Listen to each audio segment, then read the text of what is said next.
Sejam bem-vindos a mais um episódio do Histórias do Gasperim. Eu sou Cândice Gasperim, filha do ex-goleiro e apresentadora deste podcast. E o nosso convidado de hoje é uma pessoa muito especial. Eu vou confessar para vocês que eu dormi muito pouco a noite passada, de ansiosa, de nervosa de falar com ele, que ele é o maior ídolo, o maior artilheiro da história do América do Rio de Janeiro, do Mecão, meu time de coração. Artilheiro do Campeonato Brasileiro de 1969, tendo Pelé, Rivelino, Tostão e Ademir da Guia como adversários. Jogou em vários times, foi técnico do meu pai no América em 82 e 83. Mas, acima de tudo, ele, para mim, é um dos maiores ídolos da história do esporte. O sobrenome dele é sinônimo de integridade, ética e carisma dentro e fora de campo. Tudo o que ele faz é com excelência. Eduardo Antunes Coimbra. Edu, que prazer te receber. Muito obrigada por você participar do nosso episódio e pelo teu tempo, pela disponibilidade em compartilhar as tuas histórias e as histórias do paizão Gasperim. Ô, Carlos, que tu quer que eu fale depois disso aí? Ó, tá dando para ver os arrepios de pele? Eu só quero participar, né? Colaborar intensamente com essa ideia de vocês aí, que eu reputo das mais brilhantes, né, que um filho possa ter, homenageando um papai tão gostoso de conviver, sabe? Eu tive esse privilégio, né? Imagine vocês, desde pequenininhos, convivendo com essa figura maravilhosa. Então, vamos lá testar a minha capacidade de lembrança, né? A minha memória, para que eu possa realmente trazer à tona aí, e aqueles que irão assistir, né? Ter uma oportunidade de saber também de mim, do meu coração, aquilo que eu passei ao lado dessa figura realmente extraordinária.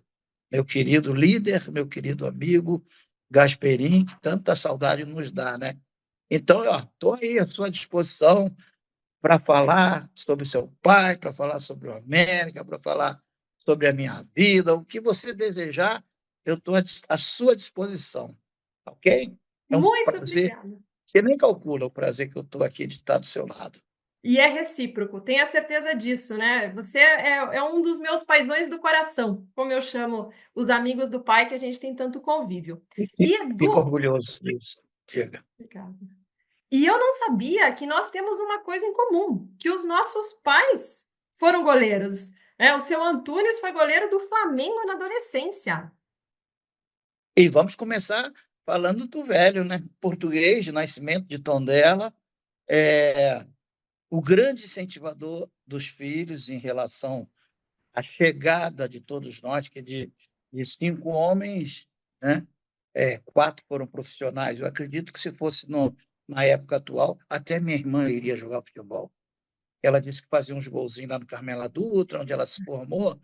Então, imagine, hoje em dia que as mulheres estão desfrutando dessa liberdade também, graças a Deus, ela diz, eu acho que eu teria acompanhado vocês, seria também uma profissional no gramado. Mas o meu pai era muito engraçado, era um sujeito muito inteligente. Se fosse contar a vida a saga, né, da minha avó, mãe dele, quando os trouxe para cá, pouco a pouco, eram muitos filhos, ela ficou viúva cedo, né? E meu pai foi dos primeiros a chegar aqui no Brasil, e ele teve que trabalhar bastante, né? Porque ele acabou sendo arrimo de família, cuidou depois começaram os irmãos a casar, teve sobrinhos, e eu sei que ele foi, não sei não, todos nós sabíamos que ele foi, até demorou muito a casar com minha mãe, casou já para lá de 40 e poucos anos, tu imagina, a diferença até de 20 anos da minha mãe, porque ele não queria ter um compromisso que o afastasse dessa responsabilidade de cuidar da família. Então, meu pai foi sempre muito responsável. Poucos estudos, mas muita cultura. Interessante isso, né? Meu pai, para assinar o nome dele, tinha uma certa dificuldade, saía lá José Antônio Coimbra, bonitinho, foi um alfaiate de mão cheia, perfeccionista. O Zico diz que quando era pequeno ficava, todos nós, né? Mas o Zico em especial, que ele lembrou disso, Diz que ele ficava olhando meu pai com a tesoura, né? Ajeitando aqueles ternos. E ele falava assim, com o cuidado que ele tinha de botar a régua, passar a tesoura de alfaiate, aquela coisa toda, para terminar num terno, né? Vamos dizer assim, é, perfeito, todas as linhas, extraordinário, para entregar ao freguês do meu pai, né? Ao cliente dele. Então, esse detalhe, que o Zico sempre foi muito detalhista, ele foi muito importante na carreira dele, porque mostrou mostrou para ele o quanto era importante ter esse perfil de, de arte, né? De cuidado com aquilo que faz. Então, vamos lá, direto ao assunto do goleiro, a história do goleiro. Meu pai trabalhou de padeiro. Então, na padaria que ele trabalhava, para sustento, né? Próprio e da família, como eu falei. No Brasil. Ele, no Brasil já no Brasil, bem lembrado. Ele, ele tinha um chefe dele, naquela época, era muito autoritarismo, sabe? Os caras mandavam, batiam, faziam miséria, né? Então, o empregado era empregado mesmo, né? E era submisso às ordens do patrão. E esse chefe dele era vascaíno. Meu pai, flamenguista doente, que ele não quis seguir aquela ordem de que todo português tem que ser vascaíno. Ele falava, eu vou ser vascaíno, eu vou ser nada. Eu sou aquilo que eu quero, não o que os outros querem que eu seja. Ele era duro na queda, assim, né? Tinha uma personalidade forte. Haja vista que ele se transformou no Flamengo, num dia que ele foi ver um jogo do Flamengo e América, o América deu de 4, e ele gostou das cores do preto e vermelho e resolveu ser flamenguista. Ele foi para o mais fraco, ele achava o mais fraco na época, né? Então ele falou, eu vou ser flamenguista, gostei das cores e tal, e ficou doente pelo Flamengo, né? E na época que ele foi trabalhar, ele já era flamenguista, assim, sabe? E o sonho dele era jogar futebol, como goleiro, no Flamengo. Aí ele recebeu uma oportunidade de treinar no Flamengo, fazer um teste no Flamengo. Ele foi falar com o chefe dele, lá o Vascaíno, e o chefe negou. Não, daqui tu não sais. Tu sai isso aqui só se for para o Vasco da Gama. Ainda mais que tu é português. E ele falava assim, eu não sou português. Quem é português é Sabão e Vascaíno, que tinha um sabão de nome português. Tinha não, ainda tem, né, aqui no Rio de Janeiro, não sei se espalhado pelo Brasil inteiro. E ele tinha essa resposta, eu não sou vascaíno, eu não sou português, eu sou lusitano. Portanto, eu não vou jogar no Vasco da Gama. E aí acabou não tendo a oportunidade dele jogar no gol. E outra coisa que vem na memória agora, tá? Antes eu falo bastante, quem vai ter que me aturar. Imagina, Edu, é um prazer escutar as tuas histórias. Você fica à vontade aqui, esse espaço É é teu. que eu fico emocionado, então fico empolgado e Claro, vou jogar para frente. isso mesmo. Aí, o meu pai, ele, quando eu disse que ele foi o grande incentivador de todos nós, porque o assunto dele era família e bola, né? Família, bola e umas bebidinhas que ele gostava de tomar um chinite, um chopp, ele gostava. Então, eu lembro que ele já com seus 50 anos, a gente já crescendo, né? Ficando com nós 6 anos, 7, a gente jogava futebol, ele ficava no gol, entendeu? Ele já velho, ficava no gol, a nos ensinar. Olha, bate aqui, bate ali, babá, então, e ele até ensinava como é que um goleiro tinha que pegar pênaltis. Ele falava assim, se fosse disputar pênaltis como é hoje, 5 pênaltis, não sei o quê, eu só mergulhava para um canto, só no mesmo canto. Eu escolhia aquele canto e mergulhava. Não é possível que em 5 batidas uma não vá para lá. E eu pegava. Isso era a ideia dele. Ele deixava o canto aberto, o jogador via aquilo e eu já saltava e pegava. Olha a ideia do meu pai, né? Nessa parte de goleiro que teu pai foi um mestre, né? Então, foi isso. Ele não teve oportunidade de seguir a carreira dele por essa coisa de antigamente, né? De chefe querer mandar no empregado, né? Não tinha leis nenhumas que beneficiavam, ele precisava do emprego, aí resolveu não criar confusão. E pelo fato dele saber também como conduzir os filhos, né? Em termos de motivação. Mesmo que ele não quisesse que nós nos transformássemos em jogadores de futebol, ele achava que no meio daquela época, ele falava assim, eu vou querer saber que meus filhos vão jogar futebol? Este meio só tem vagabundo, falava assim mesmo. Aí o tempo foi passando, os filhos, começou com o Antunes, que teve uma passagem brilhante pelo Cruzeiro lá de Porto Alegre também, jogou lá no Rio Grande do Sul. Eu, Aí veio o Nando, né, o irmão mais velho, eu e Zico. E todos nós tivemos um conceito relativamente bacana, né? Culminando com o caçula, né? Que não podia ser diferente. E aí nós falávamos assim, opa, e agora? Esse meio só tem vagabundo? Aí ele falava assim, não, senhor, meu filho, não tem vagabundo porque tem meus filhos. Só vocês é que salvam. E é claro que era tudo uma brincadeira, mas ele era muito engraçado. Então é isso. A história do senhor José Antunes de Coimbra, o português maravilhoso, que nos dá muita saudade. Que legal, Edu. E conta pra gente como é que foi a tua chegada no América. E Edu, você no América também conquistou um recorde no Guinness Book, porque em 15 dias, 4 técnicos de categorias diferentes te convocaram, né? Infanto, juvenil, aspirante e profissional. Como é que Você foi está bem, isso? você tá bem informado, hein, Câncer? É verdade. Me botaram aí no Guinness Book por ter uma ascensão meteórica, né? É verdade. Eu saí do infanto juvenil, aí me chamaram para jogar no aspirante, não, no juvenil, que eram as 4 categorias. Hoje é sub-11, sub-15, sub-20. Naquela época era infantil, infanto juvenil, juvenil e profissional. Só que o infantil não era federado, era a partir do infanto juvenil. Então, federado, eu joguei nas 4 categorias, assim, num período de 10 a 15 dias. Eu não lembro quantos dias foram, né? Meu irmão, o exagerado, o Nando, né? Ele disse: não, foi uma semana. Eu falei: não, tá maluco? 4 jogos em uma semana? No mínimo, aí uns 10 dias, entendeu? E foi realmente de grande memória que eu tenho, né? Essa minha passagem. Eu lembro que eu fui requisitado para jogar primeiro no aspirante. Eu saí do Infanto Juvenil e fui jogar no aspirante num jogo no Maracanã. E o meu grande sonho, como Nossa. e resto dos meus irmãos, era jogar no Maracanã.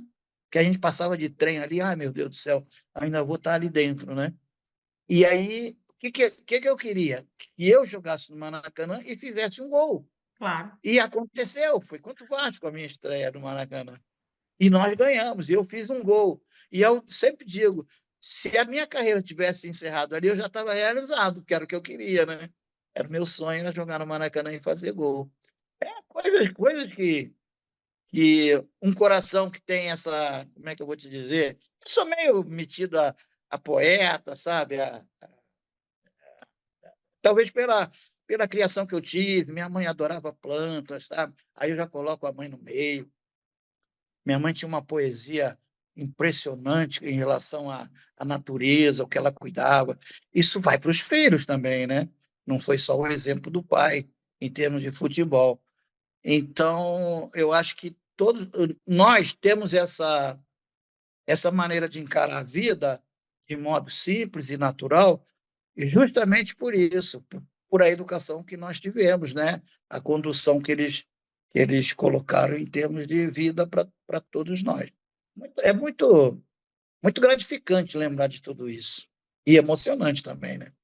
Eu imagino, Edu. E você falando sobre isso, o que me vem à cabeça é a determinação do pai e a Olha mágica só. e a poesia com os pés que vocês 4 faziam.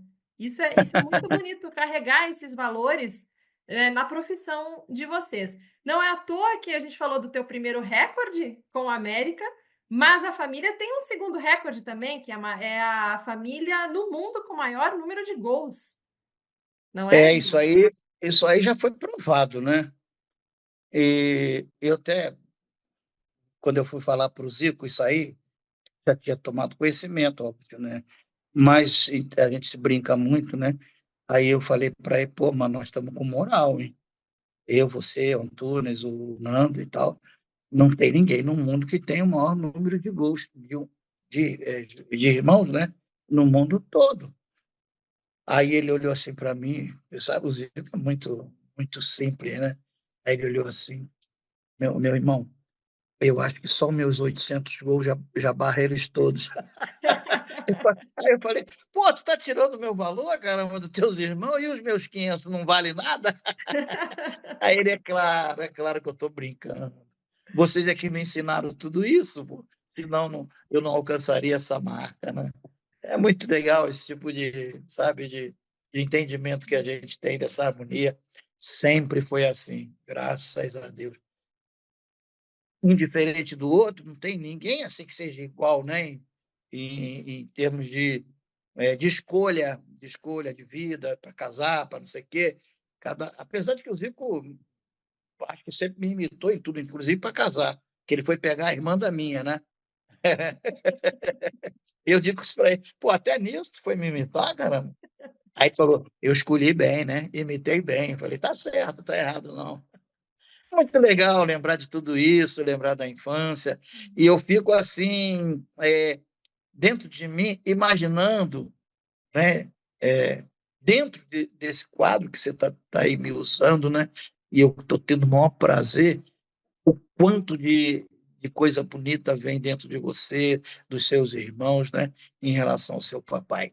Se em mim vem, passei tão pouco tempo, pô, em vocês Aí eu junto com os meus, né, com os meus fatos também, em termos de família, que é maravilhoso. Não tem nada melhor no mundo do que família. Não tem. Não tem. É um negócio impressionante. Todos diferentes, mas na hora que precisa, nós estamos juntos. E eu vejo que você é assim também com os seus. Edu, eu não vi o pai jogar, então eu não acompanhei a carreira, quem era o Gasperim, jogador profissional. Quando ele foi Mas eu vi, técnico, você viu, mas eu você vi. viu. E você já vai me contar sobre isso. E ele, como técnico, Edu, eu acompanhei um pouco, né? Mas o pai faleceu, eu tinha 25 anos. Mas você não imagina esse resgate da história dele, o quanto eu aprendo como ele era dentro e fora de campo. E para mim, além do prazer de revisitar a história do meu pai, de contar, de compartilhar essa história, vocês me ensinam lições. Às vezes eu quero um conselho, sabe quando a gente quer ligar para o pai e dizer, poxa, o que o meu pai iria me dizer? Eu não posso mais fazer isso, mas eu recebo respostas por meio de cada um de vocês. Vocês compartilham lições, compartilham histórias dele, e o meu coração fica assim, cheio de amor. Então, nossa, é um prazer enorme estar aqui e escutando isso tudo Essa, de você. essa, essa, essa sensibilidade que você tem especial, né? Que evidentemente seus irmãos também, né? Ela, ela, ela mostra o caráter do seu pai e da sua mãe, né? A forma brilhante que eles conduziram a educação de vocês, entendeu? Acima de tudo, com amor, né? Ninguém é perfeito. Uma educação, um pai, uma mãe educar o filho é muito complicado, né? Adolescência, na idade adulta, logo que seja, é muito complicado. E a gente, a, no andamento da nossa vida, independente se já, como no meu caso, que já passei de 70, estou alcançando os 80 aí já, imagine você que eu ainda preciso. Eu preciso de carinho, de afeto, de palavra, porque nem sempre a gente é dotado de uma energia ou de um pé no chão. Tem horas que a gente dá uma vacilada mesmo, tropeça, né? É normal tropeçar. E aí é onde aparece esse apoio. Em primeiro lugar, da família, né? Depois dos amigos. Eu me sinto parte integrante da sua família. Há quantos anos que a gente já, né, já nutre essa empatia, né? A gente não precisa estar junto toda hora. Quanto tempo, quantas vezes aí por mês ou por semana que a gente se comunica querendo saber, às vezes não é só um bom dia querendo saber como é que você está com saúde, está com isso. E isso tem preço? Não tem. Isso aí é vínculo, né? É um vínculo afetivo, é um vínculo de respeito, né? De respeito, Sempre, né? de consideração, e, acima de tudo, de fraternidade, né? De amor. Eu acho que o máximo que a gente pode falar é de amor. Hoje em dia está muito difícil de viver, né? Aqui no Brasil está muito complicado, muita violência, entendeu? Essa instituição, eu não sei se é o termo certo, né? Familiar, ela está sendo deixada de lado, esse vínculo de família está tá diminuindo, né? Enquanto que na nossa época era de uma importância fundamental. Bendito sejam aqueles do passado, que ainda tiveram esse prazer, essa maneira de conduzir, né? Seus filhos. Hoje a educação está muito diferente. Então a gente sabe que é difícil, né? Você transmitir todo o legado, todo o exemplo de integridade, porque nós somos falhos. Nós, como seres humanos, somos falhos. E através da, dessa, desse apoio é que a gente vai corrigir nossos erros, né? E aí é a virtude que vocês estão tendo de seguir. Eu sei que toda vez que teu pai está inserido no meio, não tem como desassociar a sua mãe, né? Não tem como. Sua mãe, naquela quietude dela, né? Naquele jeitinho, ela tem eu sei que ela tem uma importância fundamental, né? Porque eu acho que ela que segura a barra mesmo, né? A mãe sempre que segura a barra, a força maior está na mulher, não tem a menor dúvida. Isso aí já está mais do que comprovado. Então, esses laços de sangue, meu Deus do céu, isso me contagia demais, me emociona muito. E resumindo tudo que eu falei aí, eu sou parte integrante já dessa família Broglio, né? Como é o segundo sobrenome? Brólio Gasperim. Isso Braulio, mesmo, Brólio Braulio. da Não é mãe, Braulio, não é Braulio, não, é Braulio. Falei com o Brólio. Braulio semana passada. O filho do Braulio, tu lembra do Braulio, João, seu pai, né? Lembro, O lembro. Braulio, o filho escreveu um livro sobre ele, sobre o pai, e me mandou o exemplar, eu mandei um meu também para ele, né? E, e a gente troca muitas ideias, entendeu? Quer dizer, outro filho que valoriza o pai aqui na Terra, né? Isso é maravilhoso. Sem dúvidas, Edu. E você faz parte, sim, da nossa família. Tenha certeza disso, que é o carinho, é um membro da nossa Ah, família. eu quando quero, não. Quando eu sinto necessidade, eu mando mesmo. Mando um recado sempre com positividade, com otimismo, com esperança, enfim. É isso que conta. E, Vamos lá. e, Edu, quando que você conheceu o pai? Você sabe que ontem eu estava buscando algumas súmulas de jogos, porque o pai foi goleiro do Inter no Brasileiro de 78. Se eu não me engano, nessa época você estava no Joinville. Acho que E teu pai foi bicampeão, né? Foi ele bicampeão. foi, No... ele foi foi tri, ele estava no time do tri, ele Ah, foi tri. jogou poucos jogos, porque em 79 era o Benítez o titular. E depois em 80 que ele foi o titular do Inter também. Titular. Você se Uhum. lembra se vocês chegaram a jogar contra? Eu até queria buscar assim, informação, sabe? Até se alguém estiver escutando aqui e tiver sugestão de sites que tenham súmulas desses jogos, por favor, me mande, porque foi bem Eu não difícil de sei quando é que ele encontrar. começou a carreira dele. Eu terminei minha carreira em 81, Uhum. mas eu já não estava disputando mais campeonatos brasileiros, não, sabe? Eu estava em time Uhum. pequeno, essa coisa toda. Não tenho lembrança de ter Uhum. jogado contra seu pai, não. E aí, A não ser, 80. a não ser Hã. nas peladas lá do Ah, Andaraí. que aí você jogava, Edu, com eles, e o Ah, pai é, tava novinho, tava em plena forma, tava olha, bem. porque você terminou em 81 e em 82 você foi para América, É, já né? fui para a América. Eu já estava até trabalhando aqui na extinta Funabem quando surgiu o convite do era o Léo Almada era o diretor, né? Era o Lúcio Lacombe, que era o presidente, aí me convidou para dirigir as divisões de base. E foi dali que eu trouxe o Jorginho, Donato, que eu revelei não, ajudei a dar oportunidade a esses caras que foram sucesso, né? No mundo inteiro, Jorginho na Alemanha, Donato está até hoje aí pela Espanha, né? É, quer dizer, a gente também tem essa visibilidade, essa facilidade de verificar aquele que vai dar certo e o que não vai dar certo, né? Então, eu não lembro. Realmente, eu queria lembrar. Se eu joguei contra teu pai, eu acho que não. E o início nosso, chegando na pergunta, eu vou falar.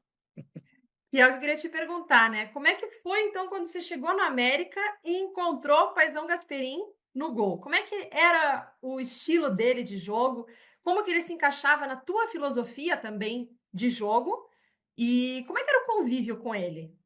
Bom, em primeiro lugar, eu tenho que explicar como eu cheguei, né? Eu Claro. trabalhava nas divisões de base, como eu falei, e o América é super campeão dos campeões, né? Com o Dudu, que infelizmente também já faleceu, mas uma pessoa íntegra, né? Dudu, que foi meio campo com Ademir da Guia. Esse sim, eu joguei muitas vezes contra ele. Chegava bonito, chegava junto. Me marcava todo jogo, estava sempre juntinho de mim. Então, com o Dudu tinha uma formação já definida. Tanto é que o time que foi campeão dos campeões, e eu estava presente no Maracanã assistindo essa final, os 2-1 contra o Guarani, os gols Moreno e o gol da vitória foi do Gilson Gênio, que já está também em outro patamar, né? É, e eu estava no Maracanã assistindo esse jogo do América quando foi campeão. E eu lembro do time, sabia? Eu lembro da escalação, tudo direitinho. Porque eu trabalhando nos juniores, né, que hoje seria imediato do profissional, a gente tinha que estar acompanhando o profissional também, né, para revelar e mandar jogadores lá para cima, né?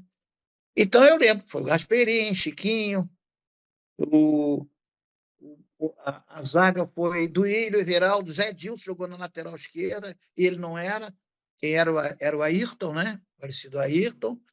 Aí você tinha no meio-campo Pires, Gilberto e Eloy. Não sei se o Gilberto estava nessa. Aí na frente você tinha o Serginho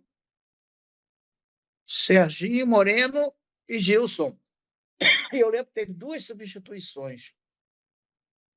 Uma delas foi a entrada do Sérgio Pinto. Sérgio Pinto, que era um meia, né? E teve uma outra que agora eu não está vindo na memória. Teve uma outra mudança no time no lugar do Eloy, onde o América até cresceu em termos de vitalidade física, né?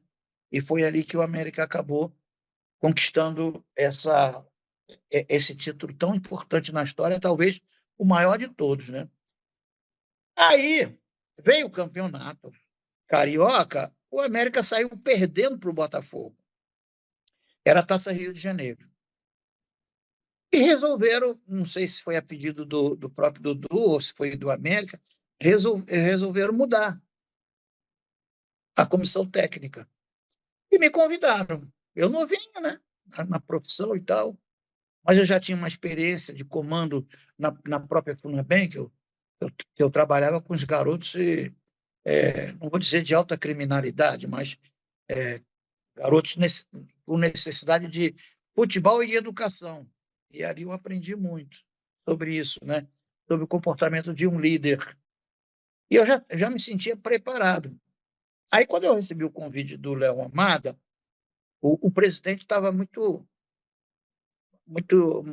preocupado, receoso de que não desse certo, porque para preservar minha imagem como um dos grandes nomes da história do América. Eu falei, não, eu quero, eu estou preparado e vou conseguir. Foi quando eu entrei nesse grupo, que já estava montado pelo Dudu, e eu só fui lapidando do meu jeito, né? Eu não segui a forma tática, estratégica que o Dudu seguia, e eu fui me dando bem, porque acabei terminando o campeonato invicto, e foi a última conquista que o América teve, oficial. Nós fomos campeões da Taça Rio, que tinha uma importância grande na época, né? Hoje em dia, uma Taça Rio é disputada por aqueles que sobram, entendeu? No campeonato, por exemplo, os quatro primeiros, eles disputam a final, e um é campeão da Taça Guanabara, e depois os que sobram é que vão disputar a Taça Rio. Olha só, é muito desagradável isso. Desvalorizaram muito a Taça Rio de Janeiro. e eu tive essa conquista. Depois no Vasco também consegui o meu bicampeonato da Taça Rio, essa coisa toda, né? E a minha carreira teve essa ascensão. E aí, fruto de quê? Fruto de uma boa comunicação, né? Conhecimento, claro, senão ninguém vence, né? E, acima de tudo, pela minha, como se diz, naturalidade. Eu nunca entrei no meio de futebol. Não, o SAP está cheio de gente assim, né? Eu vou ser o destaque, eu vou ser isso, eu vou ser. Não. É nós, porque é coletividade. Eu dependia muito dos meus atletas. Aí eu tinha uma base, aí que entra o seu pai, né? Eu tinha uma base definida dentro do campo, como líderes, apesar de que tinham outros jogadores com muita personalidade que me ajudavam muito. Então eu tinha ali na parte de trás o Gasperini, vasta experiência, um sujeito líder por natureza, não por querer também, né? Educado demais, nunca aumentava a voz em termos de ofensa, né? Não estou aqui para puxar o saco, não, mas é pura verdade. No meio-campo eu tinha o Pires, Pires que pouco falava, mas quando falava era uma garantia, porque ele tinha uma liderança muito grande. E na frente foi quando iniciou esse processo dele no América. Eu tive o Luizinho, né? Infelizmente, daquela galera ali já perdemos muitos, né? Gasperinha, Ayrton, Gilson Luizinho. Gênio, Luizinho, né? Já teve uma turma que já não está mais. Mas tem aqueles que estão ainda vivos, Everaldo, Zé Dilson e Chiquinho. Eu não pouco falo com o Chiquinho, mas tem muita gente daquele grupo, né? Gilberto, Pires. Pires vem agora, vou estar com o Pires amanhã, lá no CFZ. É, a Isabel do Ayrton, eu falo muito com ela. A gente preserva esse laço familiar também, né? E os irmãos do Luizinho são muito, gosto demais. O Gilcimar, irmão do Gilson, que jogava com a gente também, fabuloso, ponta, né? Enfim, nós transformamos o América, ou se já eram também, então eu reforcei, desculpe, numa verdadeira família, né? E foi isso que deu um encaminhamento positivo. Então, a primeira visão que eu tive de campo foi os estudos que eu tinha que fazer daqueles que me representariam dentro do campo. E seu pai foi uma figura fundamental nesse aspecto, ao ponto de, quando eu fui campeão, que eu sou muito reservado, eu já queria me mandar, de me buscar para me jogar para o alto, aquela coisa de treinador campeão. Isso eu lembro perfeitamente. E assim, Edu, você falando disso, o pai veio de dois campeonatos brasileiros que ele conquistou com o Internacional, o Bi e o Tri.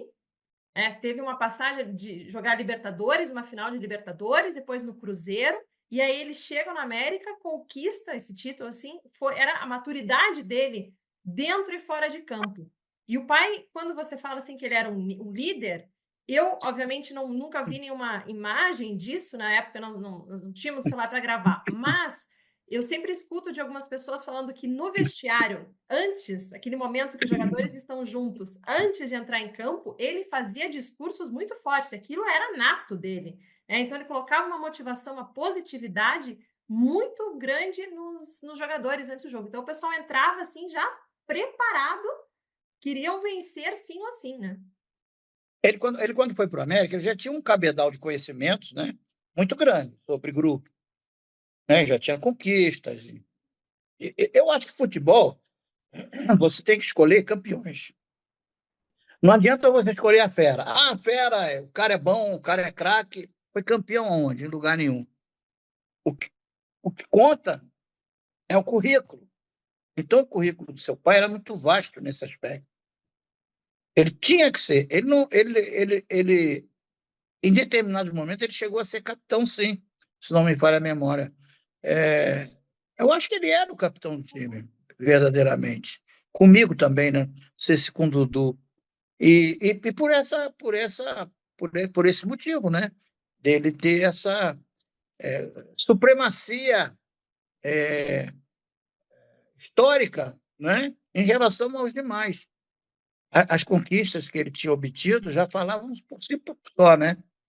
Então, não tinha como você não usar Gasperim como um trunfo, né? Não era meu coringa, ele era minha carta principal. Era meu ás de ouros, né? Aquele que, com a sua generosidade, com a sua capacidade, contribuía para o sucesso de uma equipe. E esse fato do vestiário é um fato totalmente verdadeiro. Edu, e você, assim, falando um pouquinho tecnicamente sobre ele, o que mais te chamava a atenção no estilo de jogo do pai como goleiro? Ele tinha Aí alguma característica que se diferenciava dos demais goleiros que você conviveu? eu lembro do cabelinho dele, soltinho, então, aquele cabelinho era moda, né, na época. Ele até brincava assim: olha, se tu deixar crescer mais, tu não vai enxergar os lados. Brincava, né? Ele fala: não, agora, aí mesmo que eu vou enxergar mais, porque aí eu tô mais atento, né? O cabelo vai me ajudar. Ele era dono de uma personalidade, de uma competência muito grande, né? Eu lembro que ele jogava muito com o pescoço assim para dentro, sabe? Ele tinha um jeito espetacular de se posicionar. Arrojado, a característica maior dele era o arrojo e a coragem. Meu pai nunca pipocou em bola nenhuma. Dividiu era com ele. Ele tinha boas saídas, boa impulsão, seguro, rebote muito pouco, rebote, dava muito pouco rebote para atacante fazer gol. Eu não lembro, juro por Deus, eu não lembro de nenhum jogo em que teu pai tenha falhado. Assim, não, eu podia lembrar, né? Entendeu? Porque é normal. Eu perdi gol para caramba na minha vida. Por que o goleiro não pode tomar um gol também defensável, né? Às vezes nem é falha, é um gol defensável. E gols defensáveis a gente já vai e considera como falha, né? Eu não lembro, sinceramente, não lembro de nada. Porque nós tínhamos também. Era difícil estar tomando gol, sabe? O time era danado. O time tomava, mas a maioria botar lá no gol adversário, que sempre foi minha característica jogar para ganhar, nunca para empatar. Mas o empate, às vezes, era bom resultado. Claro. Dependendo do adversário, né, da Então, situação. vamos lá. Resumindo tudo isso, as características, né, os fundamentos dele, visão, né, a característica visual dele era muito, muito apurada. Né, ele tinha uma amplitude de. Eu escrevi um livro sobre isso também, né, sobre o sensorial. O sensorial dele era muito apurado. Ele tinha os sentidos da vida ali muito dentro dele. Audição, sabe? Atenção. O lado visual dele era perfeito. Como ele acompanhava, né, a trajetória do adversário para poder se colocar, para defender uma bola, entendeu? Tudo isso eu reparava. Não, eu não passei ali por. Fui campeão na sorte, não fui, não. Eu fui ali porque eu sabia transmitir alguma coisa para cada um. Eu não fui goleiro, mas sabia como um goleiro funcionava, porque eu, graças a Deus, como toda a família, nós fomos artilheiros. Então a gente tinha conhecimento de como aproveitar a má colocação de um goleiro, como um descuido, que o goleiro às vezes quer dar uma cochilada, a gente pimba, vai lá pro saco, entendeu? E teu pai não, era 90 minutos ligadaço, né? A gente costuma dizer isso, tem que ficar ligado. Bota na tomada o máximo, não fica desligado, não, que goleiro não pode falhar. Não é isso? Goleiro falhou, quebrou. Então é o único jogador ali, é a mais importante função que tem dentro de um jogo de futebol, é a de goleiro, porque o goleiro é que vai dar segurança, um goleiro frangueiro, você pensa, pô, caramba, tô lá na frente fazendo gol, mas a gente já sabe que vai tomar lá atrás, sabe? É uma coisa assim. Ainda bem que eu nunca joguei com goleiro frangueiro, eu sempre tive bons, quando eu jogava, né? Tive bons goleiros e lembro muito bem deles, né? E quando eu treinava também. Teu pai foi titular absoluto.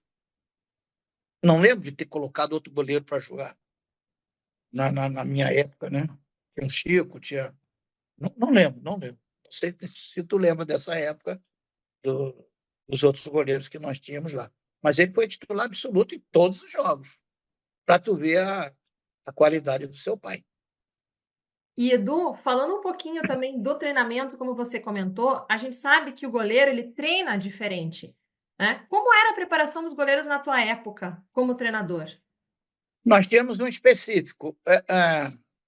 Quando eu jogava futebol, não existia essa função, treinador de goleiro. Isso foi introduzido aqui no Brasil. O Brasil é pioneiro no mundo dessa profissão, treinador de goleiros. Foi através na Escola de Educação Física do Exército, de um professor de educação física que se chamava Carlesso. Naquela época, a ditadura mandava no país, inclusive no futebol. E a Escola de Educação Física do Exército, né, mantinha, dava os melhores profissionais, vinham de lá. Aí você passa pelo Parreira, aí você tem vários preparadores físicos que vieram de lá da Escola de Educação Física do Exército. E o Carlesso era um deles, e foi ele precursor, o pioneiro dessa profissão. Quando eu trabalhei com seu pai, já tinha essa função, era o Osni do Amparo. Já um senhor de idade, foi um baita de um goleiro de seleção e tudo, que era grandalhão toda a vida, e era o treinador dele, do Gasperini. Então ele tinha um trabalho, uma pessoa capacitada, mas com métodos antiquados, né? Eu acho que seu pai, se entrasse nessa geração atual, ia, meu Deus, ia ser invencível, ninguém ia fazer gol dele, entendeu? Ninguém ia vencer a meta dele, porque hoje né, a posição que mais cresceu no nosso país, haja vista as exportações que a gente faz, é a de goleiro. A posição é a de goleiro, a que mais evoluiu dentro do país. E as outras evoluíram. Que a seleção brasileira não está dando prazer de ver, não. Mas os goleiros dá prazer de ver.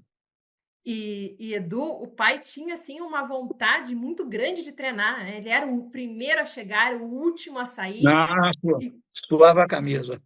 é, Suava a camisa. né? É italiano, né? Italiano, exato. Para tu ver o sangue quente, né? Daquele que ele tinha para. Isso chama-se seriedade com responsabilidade. É. Isso é coisa que o treinador nem precisa, né? Quando tu vê um homem dessa natureza, quando você tem um profissional com essa clareza, com essa índole, né? E com essa capacidade de saber o quanto precisa de treinamento, você não precisa estar lá. Vai lá, faz isso, faz aquilo, não precisa. Ele por si só, ele já se encaminha, até direciona ou direcionava o treinador para fazer aquilo que ele queria. Ele sabia o que era fundamental para as características dele. E tem que ser assim. Por exemplo, eu era um jogador que eu do meio para frente eu decidia tudo mesmo, virava a direção ao gol. A minha família sempre foi assim. Mas a gente sabia fazer um lançamento, fazer um passe, né? Tudo isso era característica de tudo que a gente da arte de jogar futebol, né? Da nossa capacidade técnica, entendeu? Então essa técnica misturada a um bom preparo físico é que nos leva às vitórias, né? E tudo é comandado por quê? A parte física, a parte técnica ela é movimentada por quê? É pelo aquilo que tu pensa. Se tu pensa coisa errada, vai dar errado. É ou não é? É Se verdade. tu não vai se cuidar, tu não vai render. Então, esse estudo também psicológico da sua mente, ele é fundamental. Tem gente que não precisava dessa atenção, que a gente desse essa atenção e orientação nesse sentido, porque ele já era dom, dom de tudo que aprendeu com outros profissionais até, né? Desde o início da carreira. Aí tu tem que valorizar o trabalho que ele teve desde o início da carreira dele, com outros profissionais. E Edu, ele era muito sério, muito determinado no treinamento, nos jogos, né, como você falou, mas o pai também era muito brincalhão. Tinha esse sorriso, né, o que eu sempre falo, sorrisão como marca registrada, e ele aprontava com os amigos também na concentração. Às vezes tinha aquele momento que eram brincadeiras sadias, brincadeiras do dia a dia, né, mas ele gostava também de criar esses momentos de descontração no vestiário. Você lembra de Teu, alguma história daquele América de 82, de 83, dos bastidores que você possa contar para a gente? teu pai era ele. Teu pai nunca foi de estar copiando ninguém, era ele. Ele criou o perfil dele e foi com aquele perfil, né? Que levava para dentro de casa também, né? Esse jeito dele alegre, esse jeito brincalhão e de seriedade, eu vou para vocês também, não tenho a menor dúvida, né? É, especificamente, é, eu tenho, eu tenho um episódio, não vou citar nem nome, é, foi quando nós conquistamos o Troféu Tarragona, na Espanha, um dos bons títulos internacionais que o time tem, que o América tem. E quando terminou, nós fomos para uma boate comemorar, mas não tinha presença feminina. Era uma boate que nós, os caras pegavam os instrumentos, saíam tocando. Eu lembro do Everaldo na bateria, e eles me chamaram, né? Eu era também muito alegre, então aquele ambiente festivo, eu participava com eles também. Mas eu lembro que estavam exagerando muito na cana, né? Moleque lá estavam bebendo, que era natural também beber as cervejinhas, eu nunca botei bloqueio nisso. Só que estava havendo um certo exagero, a gente tinha que viajar no dia seguinte para jogar o torneio, outros jogos, eu não sei. E ele, muito, muito compenetrado, né?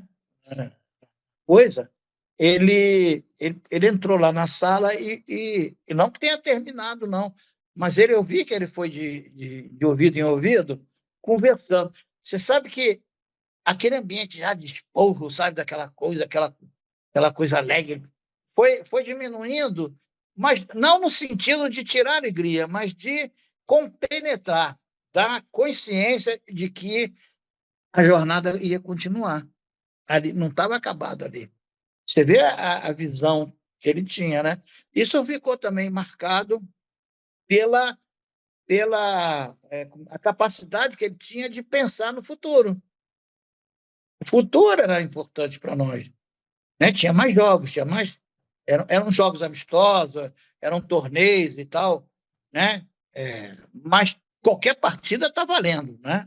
Botou, botou para disputar, não tem esse negócio. É seriedade. Então, o perfil dele era esse. Isso aí eu lembro perfeitamente. Agora, muitas das coisas eu não podia estar junto dos jogadores, né? A minha, embora eles sempre tivessem o interesse de estarem comigo, eu sei que eles gostavam muito de mim, entendeu? A recíproca é verdadeira. Mas diante daquela distância que às vezes colocavam do treinador, e pá, aí eles ficavam até com certo receio de me chamar, né? E eu entendia e respeitava. Você tinha sido jogador também, né, Edu? Obviamente você entendia como era esse convívio deles também no Exatamente, momento do treinador participar. E Edu, exatamente. você falando desse torneio contra o Valência, que foi muito importante para a América, para a carreira desses jogadores, depois vocês foram para a Udine jogar contra a Udinese. E até eu tenho assim uma Boa história lembrança. para te contar sobre isso, que eu achei uma foto do pai com o Everaldo na frente de um hotel, e eu, como moro aqui na Europa, resolvi passar um fim de semana em Udine nesse hotel. Eu falei, sabe, tem alguma história, tem alguma foto de vocês Bem, ou algo, né? E aí, Edu, eu fui, expliquei para o gerente, né, perguntando se tinha algum registro, mas isso faz mais de 40 anos. Então, naquela época, o registro dos hóspedes era no papel, né, era no livro, né, nada no computador. Mas esse senhor viu, mostrei a foto, falei: olha, esse é meu pai, contei a história, e ele saiu e falou assim: espera 5 minutos. Ele ligou para a Udinese, era uma sexta-feira, a Udinese ia jogar contra a Juventus, um jogo super importante pelo campeonato italiano. Então não tinha visita no estádio, né? Porque eu queria fazer uma visita no estádio e não consegui comprar o ingresso. E, além disso, não tem CT separado, né? Os jogadores treinam no estádio, então não podia. Esse senhor ligou para a Udinese. Em meia hora, Edu, eu fui recebida pela equipe de marketing da Udinese, que fez um tour, que me deu acesso ao material e às reportagens daquele jogo, que vocês perderam por 3-2, mas jogaram muito bem. A 3-2, reportagem foi um jogão, foi um jogão. fala muito, muito, muito bem do América e da postura e de vocês, né? Mas nessa viagem, Edu, eu sei que aconteceu uma história engraçada. Conta pra gente a história do dedinho.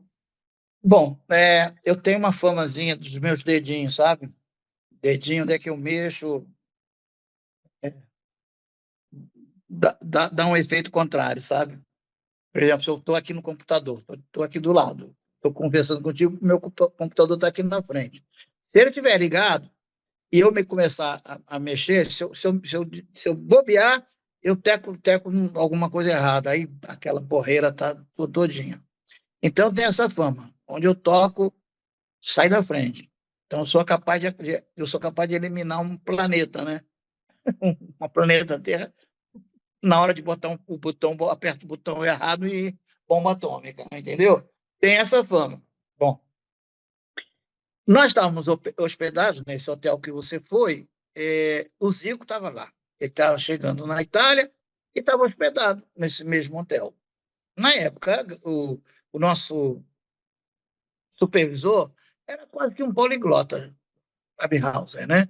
Ele também já faleceu, mas ele é grande, grande, importância fundamental para todos nós, era grande, grande profissional, organizado e poliglota. O cara falava francês, italiano, inglês, o cacete a quatro. Ele falava muitas línguas. E aí, era um domingo. Nós íamos jogar, se não me falha a memória, numa terça-feira à noite. Aí o Zico falou para mim, pô, vamos lá. Isso, e nós chegamos no sábado, né? Ele falou, amanhã, vamos lá onde eu vou morar, em Udine. Eu vou te levar lá e tal, coisa e tal. Só que eu não sabia que ele ia estrear o carro dele, que era um BMW, zerado, cheirando a tinta ainda, né? Aí entrei eu e fui com o Abhauser. O Abhauser era o meu supervisor, o Melo, que era o preparador físico, não quis nem ir, né? Aí eu falei, tá bom, vamos embora. E saímos com o carro. O Zico já sabia pelo mapa lá onde é que ficava, né? O carro, eu sentei do lado dele no banco do carona, e aí eu fiquei fascinado. Eu sou louco por luzes. Como é que se chama? Painel. Sou louco por painel. Eu vou num avião, quando me deixam lá na cabine, eu fico louco. Então, de carro, quando eu era pequenininho, meu pai levava a gente para passear pelo Rio de Janeiro. Ele, como não dirigia, ele nos levava de carros, aqueles carros antigos, e eu ficava no banco de trás olhando para o painel, sabe? Quilometragem, aquelas coisas. Tinha painéis que, que era de uma luminosidade assim, né? De uma beleza incrível. E aquilo ficou em mim, né? Aí, eu, mas eu sou curioso. A curiosidade às vezes me quebra, né? Entendeu? Eu sou muito curioso. Aí vem os dedinhos, né? O Zico parou para abastecer o carro. Você está aí, você sabe como é que é os domingos, né? Você vai lá, né? Não tem frentista, né? Você vai com o teu dinheirinho, o próprio dono do carro enfia lá, vira o frentista, enfia lá. Quando o Zico saiu do carro, aquele painel todo aceso, aquilo já estava me fascinando, né? Aí eu vi uma tabela como se fosse uma tabuada, né? Uma coisa assim, né? De 1 a 0, e os sinais, né? Ortográficos lá sinais não é nem ortográfico, é de multiplicação, de divisão. E aí eu não aguentei, né? Pá, meti o dedinho lá. Aí botei 190 mais 22 dividido por 4, mais não sei o quê, e aí, total. Cadê que saía alguma coisa? Saía total nenhum. Eu falei, caramba, eu fiz besteira, né? Eu pensando comigo, e o Zico tá lá, metendo a gasolina. Aí eu falei, não vou enfiar mais o dedo aqui não, que eu vou fazer bobagem, né? Mas já tinha feito. Quando ele voltou, ele colocou a chave no carro, acendeu tudo, farol de lá de fora, aquela sirene estridente. E aí ele olhou assim para mim, né? Aí ele falou assim: o que que tu fez aí? Eu falei: ah, Zico, eu fiquei curioso, né? Botei, tu já enfiou esses dedinhos, né? Eu falei: ah, rapaz, pô, foi curioso, fui ver, fui fazer uma soma aqui. Por que que tu não enfia esse dedinho em outro lugar? Falou assim para mim. Eu falei: ó, tu me respeita que eu sou mais velho, hein? Resumo da ópera. O carro ficou lá parado. Teve que tirar da bateria, né? O carro só pôde pegar no dia seguinte. Aí vieram explicar que aquilo só aconteceria em 1 milhão de vezes. Eu consegui botar o alarme, a senha do alarme, que ninguém tinha conhecimento, nem ele. Eu falei, pô, por que que eu não joguei na loteria, né? Pô? Pois é. Edu, e como foi enfrentar o teu irmão? Eu sei que vocês já tinham se enfrentado no Brasil, mas como que foi esse jogo contra a Udinese? Jogar contra meu irmão, já tinha jogado contra ele muitas vezes, né? Mas eu, como jogador, joguei ao lado dele também no Flamengo, entendeu? Mas eu não sei, não tinha muita diferença, não. A diferença é que a gente torce para o irmão se dar bem também, né? Mas não ganhar. Não ganhar, não. E ele não teve pena, não, nem respeitou o irmão mais velho. Acabou fazendo até gol lá, nesse jogo de 3-2. Mas tudo bem. Ali a nossa participação foi bem bacana. E eu era o Fratello de Zico. Fratello de Zico está cá. Eu Ficou misturava espanhol com, com o com italiano. italiano. E Edu, uma outra excursão também que foi muito marcante para o pai, eu lembro dele contar algumas histórias, foi quando o América foi jogar na África, mais especificamente em Angola e Angola, né? Gabão. Luanda ali. É. Exato. A Angola, no meio de uma guerra civil, tinha começado em Isso. 1975, e aí o América Ali, foi jogar. Como é que foi isso? ali, ali teve a importância muito grande do poliglota, do Aberhauser. Nos colocaram numa, como é que eu vou dizer? Não era nem um seminário, era um local de acesso, não sei se era de militar, mas um lugar bem, logo, primeira viagem, né? Fomos direto para lá. Era um local que não agradava. Como é que um time de futebol, ia ficar num ambiente daquele? E graças à intervenção do Abhaus, nós saímos dali e fomos para uma pensão não, como é que dá o nome? Era um local onde os franceses se hospedavam, que trabalhavam lá. E aí tinha quarto, foi um espetáculo, ele conseguiu tudo aquilo e dali deu uma pujança maior para a nossa participação inicial, né? Uma coisa que eu lembro foi o avião, que nós viajamos de uma cidade para outra, lá na África, e o avião, vou te contar, era um teco-teco, era um aviãozinho sem vergonha, nego com galinha dentro do avião, com passarinho, era uma bagunça terrível. E a gente brincava um com o outro, caramba, vamos ter que rezar aqui vários Pai Nossos, porque eu não sei se vai aguentar esse peso, não. Isso aí eu lembro, é uma passagem que eu lembro. Agora, dos jogos, eu lembro dos campos. Os campos eram muito ruins, meio careca, né? Eu lembro. Não lembro de placar, não. Quando foi, Uhum. não. A nossa passagem lá. Mas Né? Você é bom sabe, que eu vou Edu? pesquisar. Eu vou Ai, pesquisar eu vou também. te mandar algumas matérias também que a gente tem sobre isso. Manda, Inclusive, manda. Eu né? quero sim, quero sim. Por favor.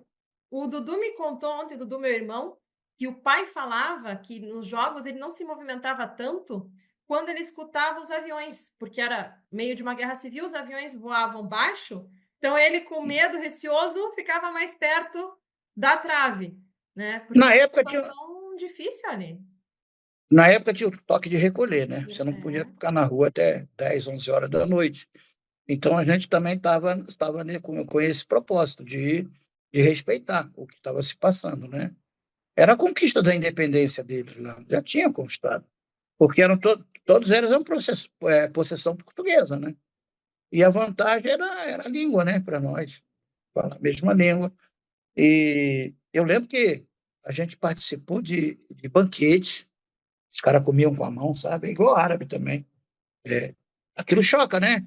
Para quem não está acostumado, não que não seja uma coisa normal para eles, mas para quem não está acostumado, aquilo chocava, né? Apesar que tem coisa que a gente come com a mão, né? Não, Um, é. um franguinho, uma Uhum. coisinha, né? Uma coxinha, a gente come com a mão também, mas não eles, embrulhar aquilo na mão e botar para dentro, Uhum. entendeu? É. Mas a mim não dava, eu não ficava com nojo, não. Eu ficava surpreso, né? A curiosidade também. Claro. Cada qual tem o seu jeito, a sua cultura, né? É. Que a gente respeitava. Sabe do que eu encontrei um relato que o pessoal conversava com o pai, então pedia, né, para fazer foto, pedia uma declaração e depois perguntavam para ele: "Você pode me contar o final da novela do Brasil?" Era uma específica que, acho que se eu não me engano, era Dona Xepa, Ah, o nome. O é, pessoal queria saber o final da novela, o que que acontecia com os personagens. O pai falou assim: "Poxa, mas eu achei que era uma entrevista, o pessoal era quer uma, saber era o uma coisa que, final". era uma coisa que eu não podia participar, porque eu não sou muito de novela, não. Gosto de porque a minha vida já é uma novela. Eu não gosto muito de novela, não. Eu só gosto de humor. Eu gosto de humor. Quando tem uma novela que a gente ri do começo ao fim, aí eu acompanho. Mas drama eu não sou muito chegado, não. Mas eu lembro desse fato, sim, é verdade. A curiosidade lá dos africanos, né? Né. Aquelas coisas do Brasil, porque as novelas eram um meio de diversão deles também, né? Para Claro. apagar aquela dramaticidade toda da situação política. Edu, conte para nós a tua experiência como técnico de futebol depois que você saiu do América. Aí eu comecei minha carreira no América de técnico no Vasco, Uhum. tive uma passagem muito bacana. É, vamos dizer, os clubes que eu trabalhei no Rio como técnico, Fluminense, um pedacinho, Botafogo, fui campeão em 90 também, Vasco, Botafogo, Fluminense, o Flamengo não dirigi, Campo Grande do Rio também, fui técnico em Campo Grande. Aí eu fiz algumas viagens, né? Eu trabalhei no México, no Veracruz do México, eu trabalhei no Barcelona de Guayaquil, Sport Boys do Peru, trabalhei na seleção do Iraque, enfim, tive uma passagem internacional aí também, que me deu um cabedal também de conhecimentos bem, bem legais. E além disso, técnico da seleção brasileira por 3 jogos, né, Edu? Foram jogos festivos, eu fui convidado, eu estava me destacando, graças ao América e ao Vasco, como um treinador ofensivo, tipo o Tele Santana, né?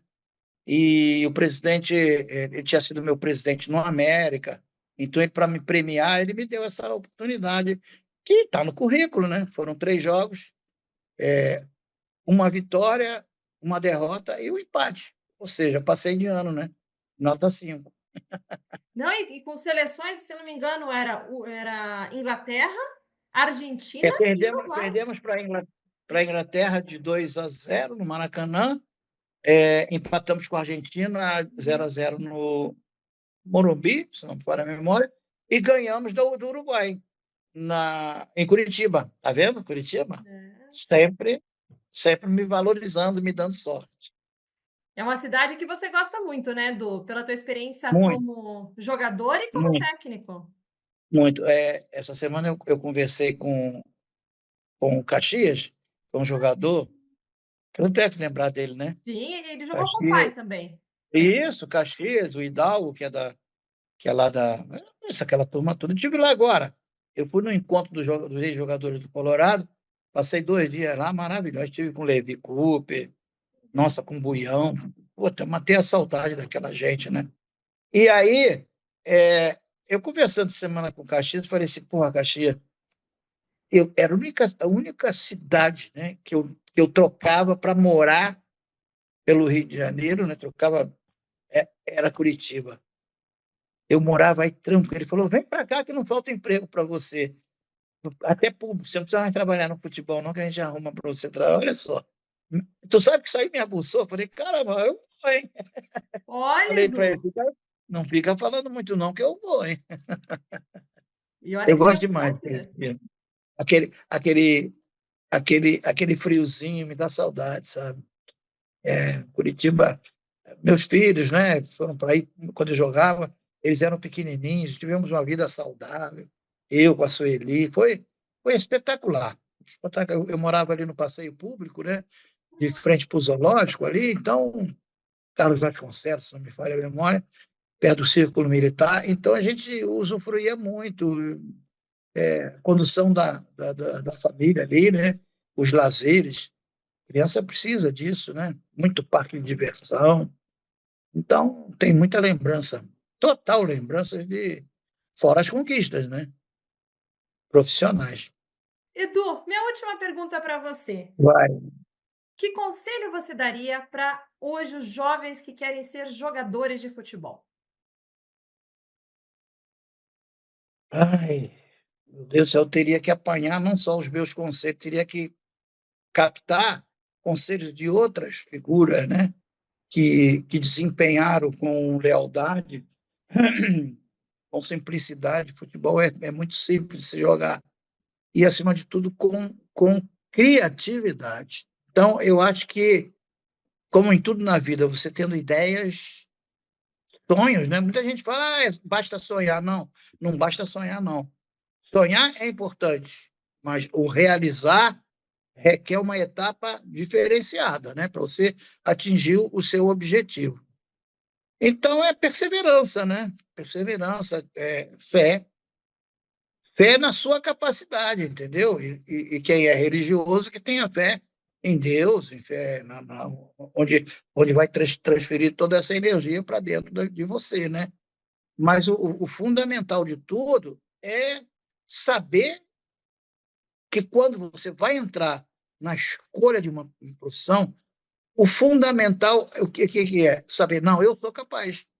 E dentro dessa capacidade, você vai colocar inúmeras situações, né, que venham te beneficiar. Eu tenho esse livro que eu escrevi, ele é um livro pequeno, mas ele tem um conteúdo excepcional na minha. Eu mesmo, quando leio, eu fico, caramba, como é que eu consegui, né, atingir eu faço muita palestra baseado nessa condição, né, os sentidos que a gente tem da vida são 5, né? A mulher tem mais do que 6, né? A mulher é um bicho danado, né? Então, eu queria dar nome ao sexto sentido da mulher, eu não consigo. Eu fico buscando, um dia eu vou encontrar um nome para o sexto sentido e vai acabar que só tem essa coisa de que só tem 5. É o sentido, pode ser o sentido da mulher, pronto, acabou. É só Da isso, mulher. né? Sentir visão, audição, tato e paladar, e vem o da mulher. Pronto, é o sexto sentido da mulher. Não tem outra denominação, né? Mulher enxerga pra caramba. Não é Bom, fácil, não. não é fácil. Modéstia à Não parte, é Edu, fácil. a gente faz várias Eu sei. tarefas ao mesmo tempo. Olha, eu não vou me despedir, não. Vou ficar no até breve e dizer para você, Candes, que, nossa, o amor e o carinho que eu tenho é muito grande. Dê lembrança aos seus irmãos, sua mamãe. E, olha, venha sempre, tá? Que esse coração aqui tem vocês, viu? Pode ter certeza disso. Eu não vou falar muito, não sou como é que se chama? De muito choro, não, de chororô. Não sou, mas a emoção, ela vem mesmo. Vem legal pra caramba, porque você não existe, você é uma pessoa super maravilhosa. E agradeço de estar participando aqui contigo. Nossa, Edu, eu que agradeço. Eu poderia ficar aqui horas escutando as tuas histórias, as histórias da tua família, tão importante para o futebol, não só no Brasil, mas no mundo, aprendendo tanto com você sobre determinação, sobre carisma, a tua leveza em abordar tantos fatos. Não é à toa que aquele grupo do WhatsApp, para quem não sabe, existe um grupo de WhatsApp dos jogadores do América, naquela época do pai, né? Todo mundo trata o Edu assim com o maior amor, com o maior respeito, com o maior carisma por tudo que ele representa. E eu queria terminar esse podcast com uma frase do Nelson Rodrigues, que diz o seguinte: Diga lá. jogador de grande agilidade, domínio de bola, imaginação, malícia e velocidade. Tudo marca Edu como um craque. Assim você foi reconhecido pelo cronista, dramaturgo e escritor Nelson Rodrigues. É um poeta, né? Eu costumo dizer que que a nossa passagem por aquele gramado, ou por todos os gramados, tem muito toque de sutileza e de encantamento e de magia, né?